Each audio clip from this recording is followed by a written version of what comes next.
Hello my dear friends, কেমন আছো তোমরা সবাই? আশা করি সবাই ভালো আছো। তা আজ চলে এসেছি তোমাদের পরিবার ফিউচার ব্রাইট ইনস্টিটিউটে কি পরিমিতি বর্গক্ষেত্রের একটি শানদার টপিক নিয়ে। আজ এতটাই ইজি, ক্ষুদ্র ক্ষুদ্র যত তথ্য রয়েছে সমস্ত তোমাদের মাঝে প্রোভাইড করব, সাথে স্মার্টনেস, যাতে কিভাবে চোখের দেখায় ম্যাথ সলভ করা যায়। কারণ তোমরা জানো এফবিআই মানে সম্পূর্ণ 5G স্মার্টনেস ভাবে ম্যাথ সলভ করানো হয়। তাহলে অলরেডি আরেকটি কথা বলবো যে তোমাদেরকে কিন্তু আয়তক্ষেত্রের পুরো ক্লাসটি কিন্তু প্রোভাইড করে দেওয়া হয়েছে একদম বেসিক সহকারে, সাথে স্মার্টনেস। যারা দেখোনি না, একবার বলবে জাস্ট একবার প্লেলিস্ট থেকে গিয়ে দেখে এসো, তবে বুঝতে পারবে যে ম্যাথস আয়তক্ষেত্রের অঙ্ক কতটা ইজি, এতটা ইজি ভাবে বলা কি সম্ভব। জাস্ট একবার দেখে এসো, যদি একবার দেখে এসো না আর লাইটটা ভুলবে না, একটু গ্যারান্টি সহকারে বলছি। তাহলে চলো এবার বর্গক্ষেত্র দেখা যাক পুরো কনসেপ্ট সহকারে। তাহলে ধরো এই হচ্ছে আমাদের একটি কি বর্গক্ষেত্র, এই হলো একটি বর্গক্ষেত্র। আর আমরা জানি কি বর্গক্ষেত্রের চারটে বাহু হয় আর চারটে বাহুই সমান হয়। চলো আমরা একটু নাম দিয়ে দিই, A B C R D. এই নাও চারটে নাম দিয়ে দিলাম শীর্ষ কোণগুলোকে। তাহলে এবার বলা হয়েছে যে যদি বর্গক্ষেত্রের এই চারটে বাহু সমান হয়, তাহলে ধরো এই বাহুটাকে যদি আমরা এ নাম দিই, তাহলে বাকি যে বাহুগুলো রয়েছে অর্থাৎ প্রত্যেকটা বাহুকেই কিন্তু আমরা এ নাম দেব। তাহলে প্রত্যেকটা বাহু যদি এ নাম দেওয়া হয়, এবার ধরো যদি তুমি বাহুর অপশন এই যে সি, সি থেকে যদি স্টার্ট শুরু করো যাত্রা, আর এই বাহু দিয়ে এ বাহু দিয়ে বি, পুরো ডি বাহু দিয়ে পুরোটাই যদি একবার ঘুরে আসো এইভাবে রাউন্ড, মানে পুরো এক চক্কর যদি ঘুরে আসো, তাহলে যে পুরো পাঁচটা যে ঘুরে আসাকে বলা হয় কি আমার বর্গক্ষেত্রটির পরিসীমা। তার মানে আমরা জানি যে পরিসীমা পরিসীমা সমান সমান কি হয়, তোমাদের কিন্তু আয়তক্ষেত্রের বেলায় কিন্তু বলা হয়েছিল যে পরিসীমা আর কিছু নয়, মুখস্থ বিদ্যার কোনো প্রয়োজন নেই। পরিসীমা বলতে বোঝায় কি পুরো চারপাশটাকে বলা হয় পরিসীমা। তার মানে দেখো এখানে একটা এ আছে, তাহলে চারটে এ কে যদি অ্যাড করা হয় মানে যোগ করা হয়, তাহলে কি পাওয়া যায়? চারটে এ কে যোগ করলে পাওয়া যায় কি 4a। তার মানে 4a চলে আসবে আমাদের কি বর্গক্ষেত্রের পরিসীমার ফর্মুলা। এটাকেই কিন্তু আমরা মুখস্থ করি কি 4 গুণ বাহু, তাই না? বলো বর্গক্ষেত্রের পরিসীমা আমরা কি বলে মুখস্থ করে রেখেছিলাম যে 4 ইন্টু বাহু বর্গক্ষেত্রের পরিসীমা। মুখস্থের প্রয়োজন আছে? বলো মুখস্থের কোনো প্রয়োজন নেই, কারণ যদি যেহেতু আমরা জেনে গেছি যে চারটে বাহু সমান হয় আর চারটে বাহুকে যোগ করলেই পাওয়া যায় পরিসীমা। তাহলে এবার তোমরা বলো বর্গক্ষেত্রের দিকে তাকিয়ে বলো যে বর্গক্ষেত্রের কর্ণ কটি আছে? নিশ্চয়ই দুটি কর্ণ আছে, এ একটা কর্ণ, এসি একটা কর্ণ, আর এই হচ্ছে বিডি একটি কর্ণ। তাহলে দুটো কর্ণ পেলাম। দুটো কর্ণ যদি আমরা এইভাবে টেনে দিই, আর একটা মনে রাখবে যে বর্গক্ষেত্রের প্রত্যেকটা কোণ, হ্যাঁ মানে বি কোণ, এই সি কোণ, এই ডি কোণ, এই এ কোণ, প্রত্যেকটা কোণ কিন্তু 90 ডিগ্রি করে হয়। প্রত্যেকটা কোণ 90 ডিগ্রি, মানে angle A 90 degree, angle B 90 degree, angle C 90 degree, angle D 90 degree. মানে বলতে চাইছি যে angle A plus angle B plus angle C plus angle D, প্রত্যেকটা কোণ 90 করে দিতে হয়, তাহলে চারটে কোণ মানে 360 ডিগ্রি হয়ে যাবে কিন্তু আমাদের, তাই না? তাহলে প্রত্যেকটা কোণ 90 ডিগ্রি করে হয়েছে, তার মানে এদের এখানে যে কোণটা হবে এটাও কিন্তু 90 ডিগ্রি হবে, তাই না? তাহলে এই যে তোমাদের বাহু আর অ্যাঙ্গেল এই সমস্ত কিছু কিন্তু তোমাদের জিওমেট্রি ক্লাসে প্রপার ক্লিয়ার করে দেওয়া হবে। আজ জাস্ট শুধু আমরা বর্গক্ষেত্রের মেন যে তিনটে ফর্মুলা, ওই ফর্মুলা কিভাবে এসেছে সেটা তোমাদেরকে জাস্ট দেখানোর। তাহলে দেখো যদি এটা বর্গক্ষেত্র, বর্গক্ষেত্রে কি করি আমরা, এই কর্ণটিকে ধরো এবার মুছে দিলাম। তাহলে যদি এই কর্ণটাকে আমরা রাখি, হ্যাঁ, তাহলে বলো এইটা তো 90 ডিগ্রি, অ্যাঙ্গেল সি কোণটা হচ্ছে এই সিটা হচ্ছে 90 ডিগ্রি হবে। তাহলে যদি এখান দিয়ে কর্ণটা টানা হয়, তাহলে এখানে দুখানা ত্রিভুজ তৈরি হয়েছে না? তাহলে এই যে এইখানে যে ত্রিভুজটা তৈরি হয়েছে আর এখানে যে ত্রিভুজটা তৈরি হয়েছে, দুটো ত্রিভুজের কিন্তু এরিয়া সমান, আলাদা নয়। তার মানে এপাশে যে যতটুকু এরিয়া থাকবে সেম এপাশেও কিন্তু ততটাই এরিয়া থাকবে। তাহলে বলো এবার, তাহলে এটা যদি বাহু এ হয়, এটাও বাহু এ, আর এটা হয়ে যাচ্ছে কি আমাদের কর্ণ। তাহলে কর্ণ আমরা কিভাবে বের করতে পারি? কর্ণ সমান সমান কি, কর্ণ সমান সমান বের করব কি আমরা, এই লম্বটাকে যোগ করে মানে লম্বটাকে স্কোয়ার করে যোগ দাও, আর এই যে ভূমিটা রয়েছে এই ভূমিটাকেও তাই স্কোয়ার করে দাও। স্কোয়ার করে কি করলাম, দুজনের এখানে যোগ করে দিলাম। তাহলে বলো এ স্কোয়ার যোগ এ স্কোয়ার করলে কত হয়, এ স্কোয়ার যোগ এ স্কোয়ার করলে 2a স্কোয়ার হয়ে যাবে, তাই না? তাহলে এবার এই যে রুটটা রয়েছে এই রুটটা কি হবে, এই রুটটা শুধু 2 এর মাথায় থেকে যাবে, আর এই যে এর মাথায় যে স্কোয়ার আছে এই স্কোয়ারের জন্য এই রুটটা এর মাথায় বসবে না, তাহলে এটাকে একটু সরিয়ে লিখে দাও। তাহলে কি পেয়ে যাচ্ছি আমরা, √2 ইন্টু বাহু, তুমি এখানে গুণ চিহ্ন দিতেই পারো। তাহলে এটাই পেয়ে গেলাম বর্গক্ষেত্রের কর্ণের ফর্মুলা, যেটাকে আমরা কি বলে মনে রেখেছিলাম যে √2 ইন্টু বাহু, তাহলে এটা পেয়ে যাচ্ছি বর্গক্ষেত্রের কর্ণের ফর্মুলা। তাহলে আর কি দরকার আমাদের, এবার ক্ষেত্রফল। দেখো যে কোনো চতুর্ভুজের তুমি ক্ষেত্রফল বের করো না কেন, তোমাকে কি ফর্মুলা মানে জানতে হবে যে ক্ষেত্রফল কিভাবে বেরোয়। ক্ষেত্রফল বেরোয় আমাদের যে ভূমির সাথে যদি উচ্চতাকে আমরা গুণ করে দিই, তবে হ্যাঁ ট্রাপিজিয়ামটা কিন্তু বাদ দিয়ে। তাহলে বলো এটা যদি বর্গক্ষেত্র হয় পুরোটা, পুরো বর্গক্ষেত্রের বাহু কোনটা পাবো আমরা, এটা। আর এটাকে কি ধরবো আমরা, উচ্চতা। তার মানে এই উচ্চতা যদি এ হয়, তাহলে এখান থেকে যদি আমি আর একটা দাগ টেনে দিই, তার মানে এটাও এ হবে উচ্চতা, তাই না? তাহলে ভূমি এ ইন্টু উচ্চতাও এ, তাহলে এ এ গুণ করলে চলে আসে কি এ স্কোয়ার। তাহলে ক্ষেত্রফল পেয়ে গেলাম কি এ স্কোয়ার, যাকে আমরা কিভাবে মুখস্থ রেখেছিলাম যে বাহুর স্কোয়ার বলে। তাহলে এই তিনটে ফর্মুলা কিন্তু আমাদের দরকার পড়বে, যে পরিসীমার ফর্মুলা কি 4 ইন্টু বাহু, কর্ণের ফর্মুলা কি √2 ইন্টু বাহু, ক্ষেত্রফলের ফর্মুলা কি বাহুর স্কোয়ার। এই তিনটে অবশ্যই কিন্তু তোমাদের যে বলা হয়েছিল যে এফবিআই বলে একটি তোমরা খাতা করবে, এবং ওই খাতায় যা তোমাদের শেখানো হবে সমস্ত কিছু কিন্তু নোট করতে ভুলবে না। তা চলো এবার দেখে নেওয়া যাক যে আমরা এবার ম্যাথস কত তাড়াতাড়ি সলভ করতে পারি, অভি জাস্ট চোখের দেখায়। তা চলো এবার যাওয়া যাক, তা চলো এবার দেখা যাক প্রথম প্রশ্ন কি রয়েছে। তাই একটি কথা তোমাদেরকে স্মরণ করে দিতে চাই, যারা ফর্মুলা অ্যাপ্লাই করতে চাইছো তাদের জন্য বলবো, এবং সবার জন্যই সেম কথা, যে পরিমিতির অঙ্কে যা দিয়ে দেবে না, যে মানটা তোমাকে দিয়ে দেবে তোমরা তারই ফর্মুলা অ্যাপ্লাই করবে। যেমন ধরো প্রথম প্রশ্নতে বলা হয়েছে কি যে একটি বর্গক্ষেত্রের কর্ণের দৈর্ঘ্য 18 সেমি হয়, তাহলে তার পরিসীমা নির্ণয় করো। কোশ্চেনটি কিন্তু এনটিপিসি 16/6/2022 সালের প্রশ্ন। মানে এনটিপিসিতে অর্থাৎ রেলওয়ে এক্সামে বর্গক্ষেত্র টপিক থেকে যে সমস্ত কোশ্চেন তুলেছে না, তার টপ কোশ্চেন তোমাদের মাঝে নিয়ে আসা হয়েছে আজকে। টপ প্রশ্ন, অর্থাৎ পুরো বর্গক্ষেত্রের ক্লাসটা দেখে নেওয়া মানে আর এই টাইপের অঙ্ক তোমাদের এক্সামে বাঁধতে পারে না, এটুক শিওর। তা বলা হয়েছে কি কোশ্চেনে, দেখো যে বর্গক্ষেত্রের কর্ণ মান দিয়েছে, তাই না? তাহলে চলো আমি একটি বর্গক্ষেত্রের কর্ণকে অঙ্কন করে নিলাম। এই নাও একটি বর্গক্ষেত্র, এর কর্ণ দিয়েছে। কর্ণ বলতে আমরা কি জানি, এটাকে বলা হয় কর্ণ। কর্ণের মান কত দিয়েছে আমাদের 18, কর্ণের মানটা দিয়েছে কত আমাদের 18 সেমি দিয়েছে কর্ণের মান, তাই না? আর কর্ণের মান যেহেতু দিয়েছে তাহলে আমরা কি করব বলো তো। তার মানে কর্ণের মান যেহেতু দিয়েছে, আমরা কর্ণের ফর্মুলা যেটা তোমাদেরকে বের করানো হয়েছে ঠিক সেটাকে কি করে মাইন্ডে রাখবো, যে আমরা কর্ণ বলতে বুঝি কি √2 ইন্টু বাহু, তাই না? √2 ইন্টু বাহু, এটা হলো আমাদের কর্ণের ফর্মুলা। তার মানে এই যে √2 ইন্টু বাহু, এই √2 ইন্টু বাহু মানেই কত, এই কর্ণ মানেই কিন্তু আমাদের কত 18। তাহলে বলো এখানে যে আমরা বাহুর মানটা কত পেয়ে যাব 18, আর এই যে √2টা এখানে গুণ অবস্থায় আছে না, এটা কিন্তু এদিকে আসলে নিচে চলে আসে, মানে ভাগ অবস্থায় চলে আসে। তাহলে এবার এই √2কে তুলবো, তার √2কে যদি তুলতে হয় তাহলে ওপরে একটা √2 লিখতে হয়, ঠিক সেম নিচেও একটা √2 লিখতে হয়। তাহলে ওপরে চলে আসে কত আমাদের 18 √2, আর নিচে চলে আসবে কত √2 ইন্টু √2 গুণ করলে হয় কত আমাদের 2। তাহলে একে কাটো, 9 দুগুণ 18, তাহলে 9√2 পেয়ে গেলাম কার মান, 9√2 পেয়ে গেছি আমরা বাহুর মান। তাহলে এবার আমাদের কি চেয়েছে, আমাদের চেয়েছে কি পরিসীমা। তার মানে আমরা কি পেয়ে গেছি এখানে বাহু, আর আমরা জানি যে বর্গক্ষেত্রের প্রত্যেকটা বাহুই কত হয় আমাদের সমান হবে। তাহলে একটা বাহু যদি আমাদের 9√2 হয়, তাহলে কটা বাহু রয়েছে আমাদের 4টে না? তাহলে কি করব আমরা, যে 9√2-র সাথে আমরা 4 গুণ করে দেব, তাই না বলো? তাহলে কত হচ্ছে 4 9 36, 36√2 পেয়ে যাব। তার মানে কি আমরা পরিসীমা। তাহলে বলো এবার এই টাইপের কোশ্চেন করতে কি আর কোনো কঠিন লাগতে পারে? আমার মনে হয় না।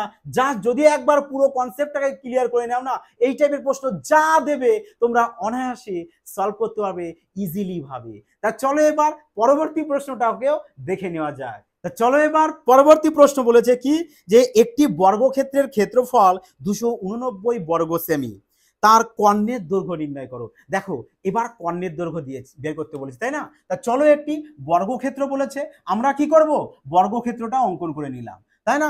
এবার দিয়েছে কি আমাদের, দেখো বর্গক্ষেত্রের ক্ষেত্রফল দিয়েছে কত, 289। তার মানে তোমাদেরকে একটু আগে কি বলা হয়েছে, যে যা দেবে তোমরা তারই ফর্মুলায় অ্যাপ্লাই করবে। তাহলে ক্ষেত্রফল দিয়েছে, আর আমরা ক্ষেত্রফল বলতে কি বুঝেছিলাম, যে বাহুর স্কোয়ার ক্ষেত্রফলের ফর্মুলা। তাহলে এই বাহু স্কোয়ার ক্ষেত্রফল মানেই এই ক্ষেত্রফল। তাহলে বলো এবার এখানে বাহু সমান সমান কত চলে আসবে আমাদের, এই স্কোয়ারটা ওপাশে যাবে, আর এই স্কোয়ারটা যদি ওপাশে চলে যায় তাহলে কি হয়ে যায়, √।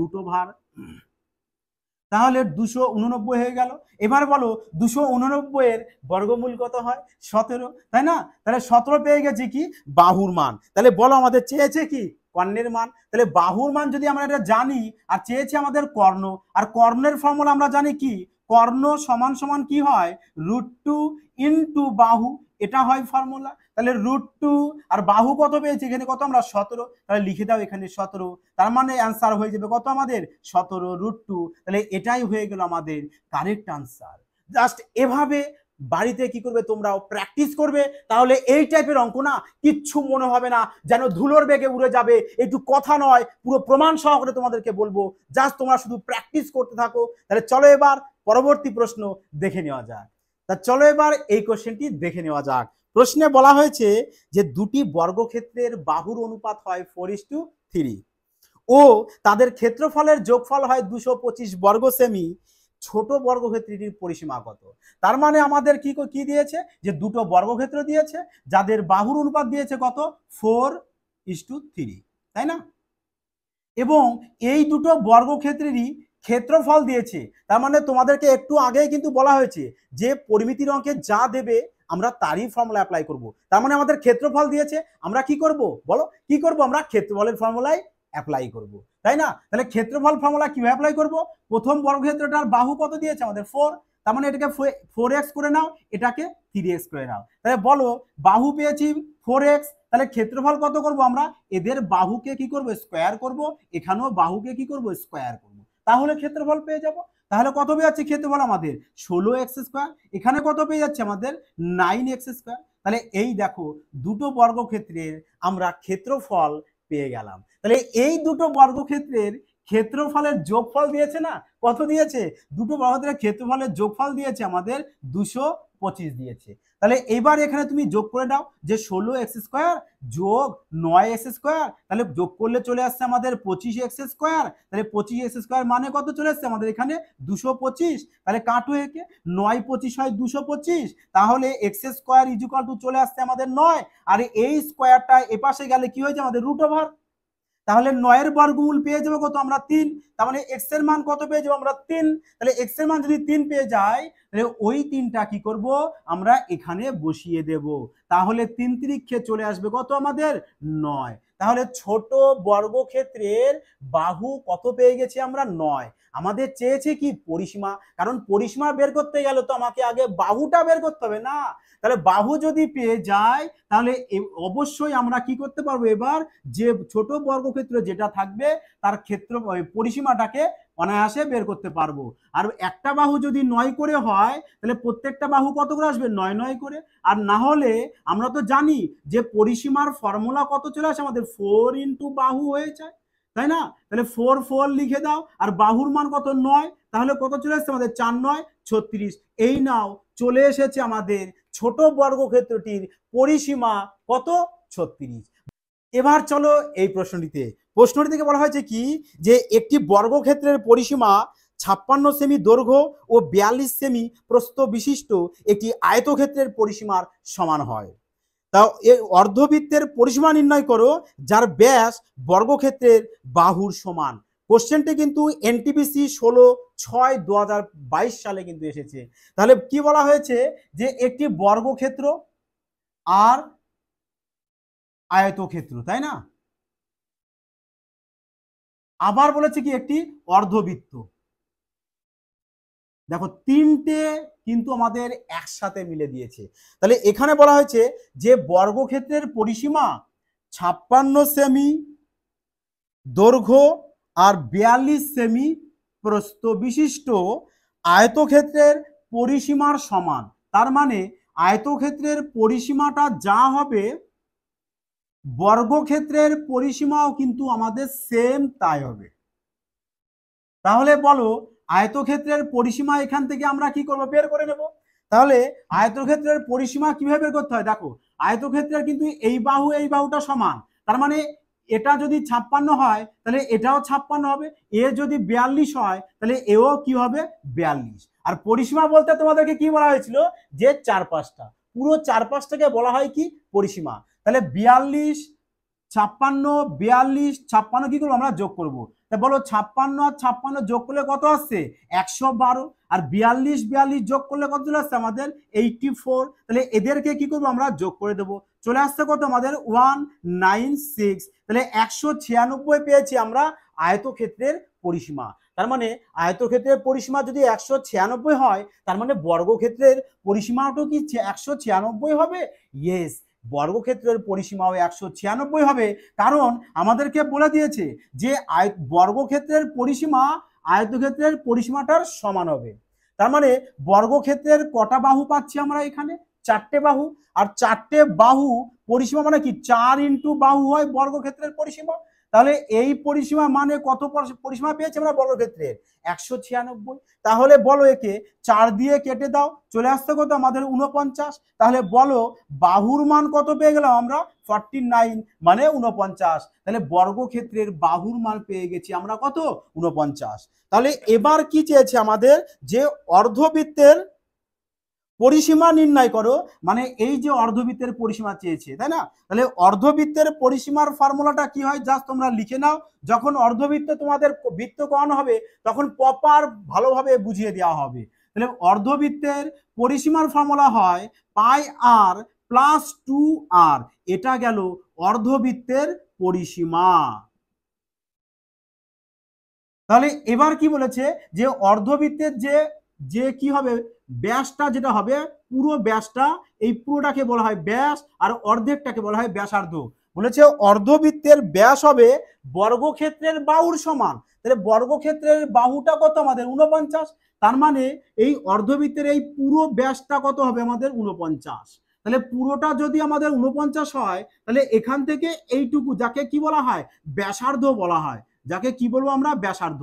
তাহলে ব্যাসার্ধ কত চলে আসবে আমাদের, পুরো 49টাকে কি করব 2 দিয়ে ডিভাইড দিয়ে দেব, তাহলে আমরা ব্যাসার্ধ পেয়ে যাব। মানে ব্যাসার্ধকে কি বলা হয় রেডিয়াস, যাকে আর দিয়ে ডিনোট করা হয়। তাহলে বলো এবার এখানে আর এর মান আমরা পেয়ে গেছি এটা, তাহলে এখানে কি করব আমরা আর এর মানটা বসিয়ে দেব। তাহলে পায়ের মান তো জানি, আচ্ছা তোমরা কি করো এখান থেকে আর না কমন নিয়ে নাও, তাহলে পড়ে থাকবে কত এখানে পায়ের মান কত 22/7 প্লাস এখানে থাকছে কত 2। তাহলে এবার এখানে আর এর মানটা বসিয়ে দাও 49/2 ইন্টু 7 × 2 = 14, তাহলে 22 আর 14 যোগ করলে চলে আসছে 36, 36/7। একে কাটো 7 7 49, একে 2 দিয়ে 36 দিয়ে কেটে দাও 18 2 × 36।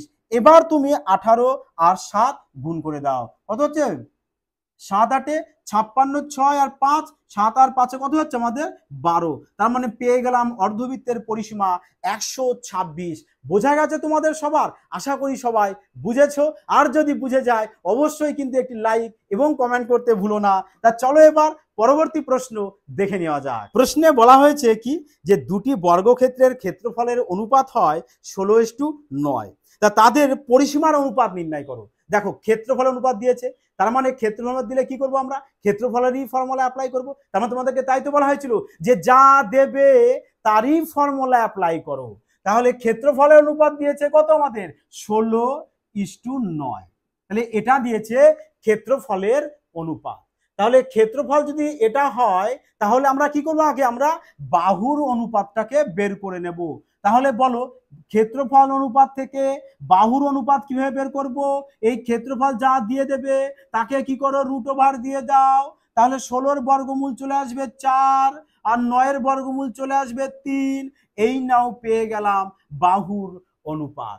এবার চেয়েছে কি আমাদের যে পরিসীমার অনুপাত বের করতে, আর পরিসীমার ফর্মুলা তো আমরা জানি কি 4 × বাহু হয় না, 4 ইন্টু বাহু, তা বাহুতে এখানে রয়েছে 4, এটা বাহু 4, তাহলে এর সাথেও 4 গুণ করব, এর সাথেও 4 গুণ করব, তাহলে এর সাথে 4 গুণ বাহু, এই যে 4 গুণ বাহু, তাহলে দেখো 4 4 তো কেটেই যাবে, তার মানে এর জন্যই আমাদের 4, অর্থাৎ পরিসীমার ক্ষেত্রে বাহুর অনুপাত যেটা বেরোবে সেটাই তোমাদের কিন্তু আনসার দাঁড়িয়ে যাবে। তার মানে কি বলতে চাইছি, যে ক্ষেত্রফল যা দিয়ে দেবে তার রুট ওভার করবে, রুট ওভার করে যেটা পাবে না ওটাই তোমার চলে আসবে পরিসীমার অনুপাত এই অঙ্কটার ক্ষেত্রে। তা চলো এবার পরবর্তী প্রশ্ন দেখে নেওয়া যাক। এবার চলো এই প্রশ্নটিতে বলা হয়েছে কি, যে একটি বর্গাকার মাঠের ক্ষেত্রফল হয় 10,000 বর্গমিটার, তাহলে ওই বর্গাকার মাঠের পরিসীমা নির্ণয় করো যার বাহু বর্গাকার মাঠের কর্ণের সমান হয়। তার মানে কি দিয়েছে এখানে, দেখো আমাদের কি দিয়েছে, ক্ষেত্রফল। তাহলে ক্ষেত্রফল যদি দিয়ে থাকে আমরা কি করব, ক্ষেত্রফলের ফর্মুলা অ্যাপ্লাই করব। তাহলে ক্ষেত্রফলের ফর্মুলা কি আমাদের, বাহুর স্কোয়ার। তাহলে এই ক্ষেত্রফল মানে কত ক্ষেত্রফল আমাদের, 10,000, তাই না? তাহলে এবার বলো এই যে স্কোয়ারটা আছে এপাশে গেলে কি হয়ে যাবে আমাদের, রুট ওভার হয়ে যাবে। তাহলে বাহুর মান কত পড়ে থাকবে আমাদের, 10,000-এর বর্গমূল চলে আসে কত আমাদের, 100। কারণ দেখো কটা জিরো রয়েছে এখানে, 4টে জিরো, আর 4টে জিরো রয়েছে না, তাহলে একে দুটো দুটো করে পেয়ার করে দাও, আর দুটো পেয়ারের জন্য একটা পেয়ার বাইরে চলে আসবে, তার মানে 4টে জিরোর জন্য দুটো জিরো বাইরে দিয়ে দেবা, আর একের বর্গমূল তো একই হবে। তাহলে বলো এবার বাহু পেয়ে গেছি কত আমরা, 100। এবার বলা হয়েছে কি, যে বর্গাকার একটা মাঠ রয়েছে, এই মাঠটার পরিসীমা চেয়েছে, কি চেয়েছে আমাদের, পরিসীমা। আর পরিসীমা বলতে কি বুঝি আমরা, 4 গুণ বাহু, তাই না? এই পরিসীমাটাকে আমাদের বের করতে বলেছে, এবং এই পরিসীমা বের করতে বলেছে, বলেছে কি এবার, যার বাহু বর্গাকার মাঠের কর্ণের সমান, তাহলে বর্গাকার এই যে মাঠটা, এই মাঠটার যে বাহুটা হবে সেটা কি হবে, এই যে কর্ণটা আছে না, এই কর্ণের সমান হবে এই বাহুটা। তাহলে এই কর্ণটা যা হবে বর্গাকারের মাঠের এক বাহুটার মানও ঠিক সেম একই হবে। তাহলে এবার তার মানে কি করতে হবে, আমাদের এই কর্ণটা বের করতে হবে। আর কর্ণ কিভাবে বের করতে হয়, কর্ণের ফর্মুলা কি বলা হয়েছিল তোমাদের, কর্ণ বলা হয়েছিল √2 ইন্টু বাহু, তাই না, √2 ইন্টু বাহু। তাহলে √2 লেখো, আর বাহুর মান কত বের করে নিচ্ছি আমরা, 100। তাহলে এখানে 100 বসিয়ে দাও, তাহলে কত চলে আসছে আমাদের কর্ণ, 100√2। তার মানে এই কর্ণ পেয়ে গেছি আমরা 100√2। তাহলে কর্ণ যদি 100√2 হয়ে যায় তাহলে বাহুর মানও কত চলে আসবে আমাদের, 100√2 চলে আসবে। আর বাহুর মান যদি 100√2 চলে আসে, আমাদের চেয়েছে কি, পরিসীমা। আর পরিসীমার ফর্মুলা কি বলেছিলাম, 4 ইন্টু বাহু। তাহলে এই বাহুর জায়গায় তোমরা বসিয়ে দাও 100√2। তাহলে এবার গুণ করো, 100-র সাথে 4 গুণ করলে চলে আসছে কত আমাদের, 400, আর এই √2টা বসিয়ে দাও। তাহলে কত পেয়ে গেল আমরা, 400√2 চলে এসছে আমাদের এই বর্গাকার মাঠটার পরিসীমাটা। বোঝা গেছে? তাহলে চলো এবার পরবর্তী প্রশ্ন দেখে নেওয়া যাক। বলা হয়েছে কি, যে একটি বর্গাকার মাঠের ক্ষেত্রফল 7,200 বর্গমিটার হয়, তা 4 কিমি পার ঘন্টা গতিতে চলা এক সাইকেল চালক দ্বারা মাঠটির কর্ণ বরাবর পার করতে কত সময় লাগবে, তাই না? কি বলা হয়েছে দেখো, একটি বর্গাকার মাঠ, তাই না? তাহলে এই চলো একটি বর্গাকার মাঠ অঙ্কন করে নিলাম। তাহলে এর কি দিয়েছে, আমার ক্ষেত্রফল। তার মানে বুঝতে পেরেছো, ক্ষেত্রফল দিয়েছে, কি করতে হবে, ক্ষেত্রফলের ফর্মুলা অ্যাপ্লাই করব। আর ক্ষেত্রফলের ফর্মুলা কি হয় আমাদের, যে বাহুর স্কোয়ার। তাহলে এই ক্ষেত্রফল মানে কত আমাদের, 7,200। তাহলে এখান থেকে কি পেয়ে যাবো আমরা, বাহুটার মান পেয়ে যাব, তাই না? এই যে স্কোয়ারটা আছে এ পাশে গেলে কি হয়ে যাবে আমাদের, √ওভার হয়ে যাবে। তাহলে এখানে অনলি আমাদের বাহু পড়ে থাকবে। তাহলে এটার এবার বর্গমূল করব কি করে, দেখো তো, আমরা জাস্ট বলতে পারি না যে 3600 ইন্টু 2 কত হয় আমাদের, 72, মানে 7,200। তাহলে এবার তো আমরা 3600-র বর্গমূল করতে পারবো কত, 60। আর এই 2টার তো বর্গমূল করা যাবে না, তাই 2টাকে কি করবো আমরা, √ দিয়ে লিখে দেবো। এই নাও 7,200-র বর্গমূল পেয়ে গেছি 60√2। তার মানে বাহুর মান পেয়ে গেছি 60√2। তাহলে এই যে বর্গাকার মাঠটা রয়েছে যার বাহু পেয়েছি 60√2। এবার কোশ্চেনটাতে দেখো কি বলা হয়েছে, বলা হয়েছে যে 4 কিমি পার ঘন্টা গতিতে চলা এক সাইকেল চালক দ্বারা মাঠটির কর্ণ বরাবর পার করতে, ও বলেছে কর্ণ বরাবর এইভাবে পার করবে, তা পার করতে কত কিমি গতিতে যাচ্ছে, যাচ্ছে 4 কিমি/ঘন্টা গতিতে, মানে এত কিমি/ঘন্টা গতিতে এটা পার করতে চাইছে। তার মানে এটা পার করতে কতটা সময় লাগবে সেটা বের করতে বলেছে, মানে টাইম বের করতে বলেছে। আর টাইম সমান সমান আমরা কি জানি, টাইম সমান সমান জানি দূরত্ব দূরত্ব বাই গতিবেগ, মানে দূরত্বকে যদি তুমি গতিবেগ দিয়ে ভাগ করে দাও তাহলে পেয়ে যাবে কি টাইম, তাই না? তাহলে আমাদের গতিবেগ তো জানি 4 কিমি/ঘন্টা, কিন্তু এখান থেকে এইটুকু দূরত্বটা জানি না, দূরত্বটাকে বের করতে হবে। আর দূরত্ব কিভাবে বের করব? দেখো বর্গক্ষেত্রের যেটা কর্ণ সেটাই তো দূরত্ব, তার মানে কর্ণের মান বের করলে দূরত্বের মানও পেয়ে যাব। তার মানে কর্ণ কিভাবে বের করব, যে কর্ণ সমান সমান কি হয় আমাদের √2 ইন্টু বাহু হয় কর্ণের ফর্মুলা। তাহলে এবার √2 লিখি, বাহুর মান পেয়ে গেছি কত 60, তাহলে এখানে 60√2 লিখে দাও। আর √2 আর এই √2 গুণ করলে হয় 2, তাহলে 2 এর সাথে 60 গুণ করলে চলে আসবে 120। তাহলে বলো কর্ণ কত পেয়ে গেছি 120 মিটার। তার মানে এইখান থেকে এইটুকু ডিস্টেন্স পেয়েছি 120 মিটার। তাহলে চলো দূরত্বর জায়গায় আমরা 120 মিটার করে দিই। আর নিচে গতিবেগ কত রয়েছে, গতিবেগ দেখো গতিবেগটা রয়েছে কিন্তু আমাদের কিমি/ঘন্টায়।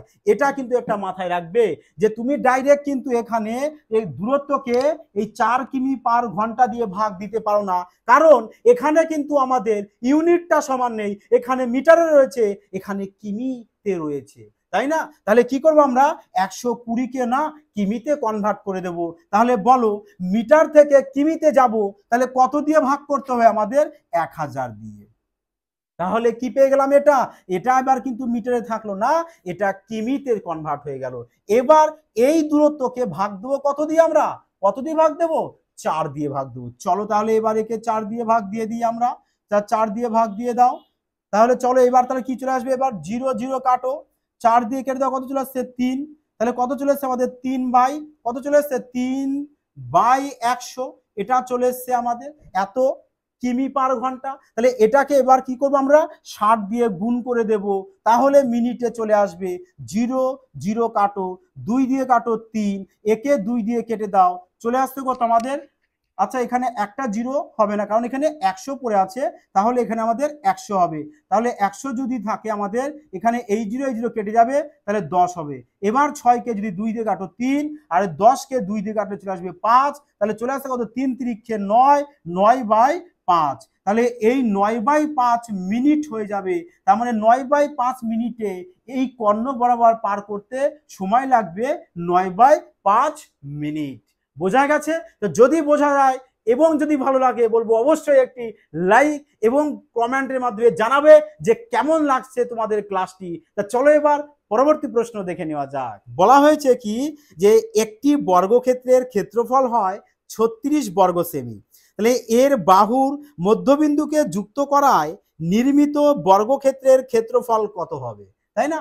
তার মানে একটি বর্গক্ষেত্র দিয়েছে, যার ক্ষেত্রফল দিয়েছে কত 36। তাহলে ক্ষেত্রফল যদি দিয়ে দেয় আমরা কি করব, ক্ষেত্রফলের ফর্মুলায় লিখব কি বাহুর স্কয়ার। তাহলে এই ক্ষেত্রফল মানে কত 36, তাহলে এখানে বাহুর মানটা কত পেয়ে যাবো আমরা 6 পেয়ে যাব। তাহলে এই বর্গক্ষেত্রের এই বাহুটা 6 হলে এই বাহুটা 6, তার মানে প্রত্যেকটা বাহুই আমাদের 6 6 করে আসবে। এবার বলেছে এই বর্গক্ষেত্রটার এই বাহুগুলোর মধ্যবিন্দু নিতে বলেছে, তাহলে এটা মধ্যবিন্দু নাও, এখানেও মধ্যবিন্দু নাও, এখানে মধ্যবিন্দু নাও, নিয়ে কি করতে বলেছে এখানে একটি বর্গক্ষেত্র অঙ্কন করতে বলেছে। এবার যে বর্গক্ষেত্রটা অঙ্কন হলো এই বর্গক্ষেত্রটার ক্ষেত্রফল না কি চেয়েছে, তোমাদের ক্ষেত্রফল চেয়েছে। তার মানে দেখো যদি আমরা এই বর্গক্ষেত্রটার ক্ষেত্রফল যদি বের করতে হয়, তার মানে আমাদের এই বর্গক্ষেত্রটার একটা বাহুর মান বের করতে হবে, কারণ ক্ষেত্রফল কি হয় বাহুর স্কয়ার হয়। তাহলে আমরা যদি একটা যে কোনো এক সাইডের বাহু যদি বের করে নিই তার কি করব স্কয়ার করে দেবো, তাহলে কি পেয়ে যাব ক্ষেত্রফল। তাহলে এবার দেখো যদি এটা ধরো নাম দিয়ে দাও এ বি সি ডি, নাম দিয়ে দিলাম, তাহলে এ বি কত চলে এসছে আমাদের 6, তাহলে এ বি যদি 6 হয় তাহলে এ বির মধ্যবিন্দু তো এটা এখানে, তার মানে পুরোটা যদি 6 হয় তাহলে আমরা বলতে পারি না যে এখানে এইটুকু 3 হবে, এখানে এইটুকু 3 হবে। ঠিক এই বিসি যদি 6 হয় তাহলে এখানে এইটুকু 3 হবে, আর এখান থেকে মধ্যবিন্দুতে এইটুকু আবার 3 হবে, তাই না? তাহলে এবার বোঝো যে তার মানে প্রতিটা ঠিক সেম ভাবে কন্টিনিউ চলতে থাকবে। তাহলে দেখো তো এবার এখানে এইটুকু একটা ত্রিভুজ তোমার উৎপন্ন হয়ে গেছে কিনা, যার এটা কত ডিগ্রি হয় আমাদের 90 ডিগ্রি, কারণ বর্গক্ষেত্রে প্রত্যেকটা কোণ কত ডিগ্রি হয় 90 ডিগ্রি করেই হয়। তাহলে এটা যদি 90 ডিগ্রি হয় আর 90 ডিগ্রির অপোজিট বাহুটা কি হয় ত্রিভুজটার বৃহত্তম বাহু, যাকে আমরা কি বলি অতিভুজ। তাহলে অতিভুজ আমরা অতিভুজ কিভাবে বের করি, অতিভুজ বের করি কি রুট ওভার লম্ব স্কয়ার যোগ কি ভূমি স্কয়ার। তাহলে যদি এখান থেকে এটুকু যদি ত্রিভুজ হয়ে যায় যার একটা যদি 90 ডিগ্রি দিয়েছে, তার মানে এটাকে আমরা এভাবে অঙ্কন করে দেখাতে পারি যে এটা যদি 90 ডিগ্রি হয় তাহলে এটাকে বলবো আমরা অতিভুজ, এটাকে বলবো কত ভূমি 3, এটাকে কি বলবো আমরা উচ্চতা কত 3। তাহলে এখানে আমরা কি করব অতিভুজ কিভাবে বের করবো আমরা এই দুজনকে যোগ করে মানে 3-এর রুট ওভার দাও যোগ আবার এই ভূমিরও রুট ওভার দিয়ে দাও, মানে লম্বর স্কয়ার যোগ এই ভূমির স্কয়ার। তাহলে কত হচ্ছে আমাদের এখানে 3-এর স্কয়ার 9 আর 3-এর স্কয়ার 9 যোগ করলে চলে আসছে কত আমাদের 18। তাহলে 18-র বর্গমূল কত চলে আসবে আমাদের 18-র বর্গমূল চলে আসছে আমাদের 3√2। কি করে দেখো যারা বুঝতে পারছো না কি করবে 18কে সিঁড়ি ভেঙে নেবে, 2 দিয়ে দাও, 2 দিয়ে দাও কত চলে আসছে আমাদের 9, আবার 3 দিয়ে দাও কত চলে আসছে 3। তাহলে দুটো 3-এর জন্য একটা 3 হয় আর এই 2টা একা পড়ে আছে, যে একা পড়ে থাকে না তাকে কি করবে রুট দিয়ে লিখে দেবে। তাহলে এই নাও 18-র বর্গমূল পেয়ে গেছি কত আমরা 3√2। তার মানে কত পেয়ে গেলাম আমরা অতিভুজটার মান কত পেয়েছি আমরা 3√2। তার মানে এটা পেয়েছে অতিভুজ এই ত্রিভুজটা। তাহলে এটা যদি 3√2 হয়, এই যে ভেতরে যে বর্গক্ষেত্রটা অঙ্কন করেছি তাহলে বর্গক্ষেত্রের এই বাহুটার মান আমরা পেয়ে গেলাম 3√2। তাহলে এই বাহুটার মান যা হবে এই বাহুটাও তাই হবে, এই বাহুটাও তাই হবে, এই বাহুটা মানে চারটে বাহুই কিন্তু একই হবে। তাহলে এবার কিন্তু আমরা ক্ষেত্রফল বের করতে পারবো, কারণ ক্ষেত্রফলের ফর্মুলা কি আমাদের বাহুর স্কয়ার। তাহলে বাহু কত পেয়েছি আমরা 3√2। তাহলে এবার কি করব ক্ষেত্রফলের ফর্মুলা অ্যাপ্লাই করে দিই বাহু স্কয়ার। তাহলে 3√2 এর কি করব এবার স্কয়ার করে দেব। তাহলে এবার দেখো 3-এর স্কয়ার কত হয় 9, 3-এর স্কয়ার হয় 9 আর এই যে রুটটা এই স্কয়ারের জন্য রুটটা উঠে যাবে শুধু 2 পড়ে থাকবে। তাহলে কত হচ্ছে আমাদের 9 2 18। তার মানে এই দেখো ভেতরে যে বর্গক্ষেত্রটা অঙ্কন করা হয়েছিল না এটার ক্ষেত্রফল পেয়ে গেছি কত 18। বলো এবার কেমন লাগছে ক্লাসটি তোমাদের, যে প্রপার বেসিক কনসেপ্ট সহকারে বলেছিলাম বুঝিয়ে দেবো তোমাদের মাথায় যাতে করে তোমরা আর লাইফ টাইম যাতে না ভুলো। তা চলো এবার পরবর্তী প্রশ্ন দেখে নেওয়া যাক। বলা হয়েছে কি একটি বর্গাকার পার্কের বাহুর দৈর্ঘ্য হয় 18 মিটার, তারা পার্কটির চারিদিকে 3 মিটার চওড়া একটি রাস্তা আছে, তার রাস্তাটির ক্ষেত্রফল বের করো। তার মানে একটি বর্গাকার বলেছে, এই নাও চলো তাহলে আমরা একটি বর্গক্ষেত্র অঙ্কন করে নিলাম, তাই না? বর্গাকার পার্ক বলেছে, এবার বলেছে কি এর একটি বাহুর মান তোমাকে দিয়ে দিয়েছে কত 18। তাহলে এ যদি 18 হয় তাহলে আমরা বলতে পারি না যে প্রত্যেকটা বাহুই আমাদের 18 করে হবে। এবার বলেছে কি এই পার্কটার চারিদিকে 3 মিটার চওড়া একটি রাস্তা আছে, তার মানে এটা হচ্ছে কি আমাদের রাস্তা। ক মিটার করে চওড়া আমাদের 3 মিটার করে। তার মানে এখান থেকে এইটুকু রাস্তা 3 মিটার আমাদের বেড়েছে, এখান থেকে এইটুকু রাস্তা আমাদের 3 মিটার বেড়েছে, তাই না? তাহলে আমরা এখানে কিভাবে করব, প্রথমে যে বর্গক্ষেত্রটা ছিল কত যার বাহু ছিল কত 18, তাহলে প্রথমের বর্গক্ষেত্রটার ক্ষেত্রফল বের করব। আর ক্ষেত্রফলের ফর্মুলা কি বাহুর স্কয়ার, তা বাহু কত রয়েছে আমাদের 18। তাহলে ছোট যে ভেতরে বর্গক্ষেত্রটা রয়েছে তার ক্ষেত্রফল বের করব কত 324 চলে আসবে, মানে 18 স্কয়ার 324। তাহলে এবার দেখো এখান থেকে এইটুকু তো রাস্তা বেড়েছে, তাহলে 3 আর 3 6 রাস্তা বেড়ে গেছে। তাহলে পুরো এবার বর্গক্ষেত্রটার বাহুর মান কত পেয়ে যাচ্ছি, এখান থেকে এইটুকু তো 18 ছিল, এখানে 3 বেড়েছে, এখানে 3 বেড়েছে, তার মানে আমরা বলতে পারি যে পুরোটা 18 আর 6 কত হচ্ছে 24। তার মানে এই পুরোটার বাহু কত পেয়ে গেলাম 24। তাহলে এ যদি 24 হয় এও 24, তাহলে চারটে বাহুই কত চলে আসবে আমাদের 24 করে চলে আসবে। তাহলে এবার এই বড় বর্গক্ষেত্রটার মানে রাস্তা সহ পুরো পার্কটার ক্ষেত্রফল কিভাবে বের করবো আমরা? বাহুর স্কোয়ার, কারণ বাহু তো পেয়ে গেছে 24, তাহলে 24-এর স্কোয়ার করে দেবো, কত চলে আসছে আমাদের? 576। তাহলে এবার বলো এই পুরো বর্গক্ষেত্রটার ক্ষেত্রফল থেকে যদি আমরা এই ছোট বর্গক্ষেত্রটার ক্ষেত্রফল বাদ দিই, তাহলে এই রাস্তার ক্ষেত্রফলটা আমাদের পড়ে থাকবে। তার মানে কি করব আমরা? এই 576 থেকে 324কে বাদ দিয়ে দেব, তাহলে কত পড়ে থাকবে আমাদের? এখানে 2 5 2 মানে 252 পড়ে আছে, যে 252টা হচ্ছে কি আমার রাস্তার ক্ষেত্রফল। বোঝা গেছে? দেখো প্রপার বেসিক কনসেপ্ট সহকারে তোমাদেরকে কিন্তু বুঝিয়ে দেওয়া হলো, এবং আমি আশা করি যে এই টাইপের বর্গক্ষেত্রের কোনো অঙ্ক যদি তোমাদের এক্সামে দিয়ে থাকে তোমরা অনায়াসে সলভ করে আসতে পারবে। তা চলো এবার পরবর্তী কোশ্চেনটি তোমাদের জন্য হোমওয়ার্ক থাকছে, অবশ্যই কিন্তু সবাই কমপ্লিট করে কমেন্টে জানাবে যে আনসারটি তোমাদের কত এসেছে। তা চলো এবার কোশ্চেনটি দেখে নেওয়া যাক। চলো এবার এই কোশ্চেনটি তোমাদের জন্য সলভ করে সবাই কমেন্টে জানাবে যে আনসার কত এসেছে। তা চলো এবার প্রশ্নটি বলা হয়েছে যে একটি বর্গাকার জমির ক্ষেত্রফল 24,200 বর্গমিটার হয়। 4.4 কিমি পার ঘন্টা গতিতে চলা এক ব্যক্তি মাঠটির কর্ণ বরাবর পার করতে কত সময় নেবে?